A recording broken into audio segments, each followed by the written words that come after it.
ભાવનગર લઠ્ઠાકાંડ મુદ્દે આમ આદમી પાર્ટી દ્વારા ભરૂચમાં પત્રકાર પરિષદ અને ગૃહમંત્રીના રાજીનામાની માંગ।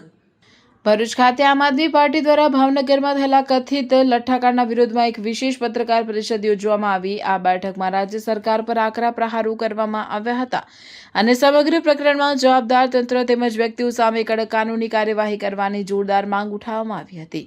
પત્રકાર પરિષદ દરમિયાન આપના સંગઠન મંત્રી નિલેશ મકવાણાએ સ્પષ્ટ શબ્દોમાં જણાવ્યું હતું કે આવા અત્યંત ગંભીર બનાવોમાં માત્ર સામાન્ય આશ્વાસનો કે નિવેદનો આપવાથી કામ નહીં ચાલે, પરંતુ કસૂરવારો સામે સત્વરે સખ્ત પગલાં લેવા અનિવાર્ય છે। આ ગંભીર બેદરકારી બદલ રાજ્યના ગૃહમંત્રી હર્ષ સંઘવીએ નૈતિક જવાબદારી સ્વીકારીને તાત્કાલિક પોતાના પદ પરથી રાજીનામું આપવું જોઈએ તેવી ઉગ્ર માંગણી પણ કરવામાં આવી હતી।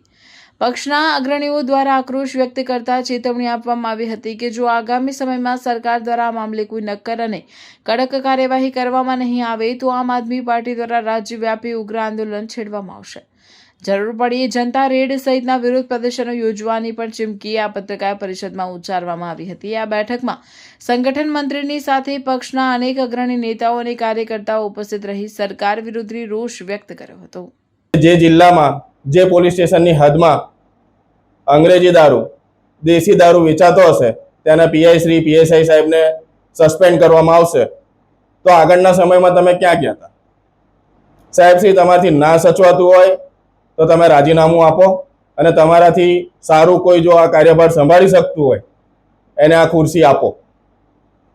આગળના દિવસોમાં જો આ લઠ્ઠાકાંડ પર કોઈ કાર્યવાહી કરવામાં નહીં આવે, આ દારૂના વેપલા પર જો અંકુશ લગાવવામાં નહીં આવે તો આમ આદમી પાર્ટી તરફથી ઉગ્ર આંદોલન કરવામાં આવશે। ગાંધી ચિંધ્યા માર્ગ પર અમે આંદોલન કરીશું।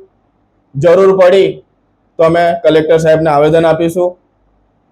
જાહેર રસ્તાઓ પર અમે એના પ્રદર્શન કરીશું અને જરૂર પડી તો અમે ગાંધીનગર જઈ વિધાનસભાનો ઘેરાવો કરી અને હર્ષ સંઘવી સાહેબ ગૃહપ્રધાનનું અમે રાજીનામું માંગવાની પણ આગળની કાર્યવાહી કરીશું।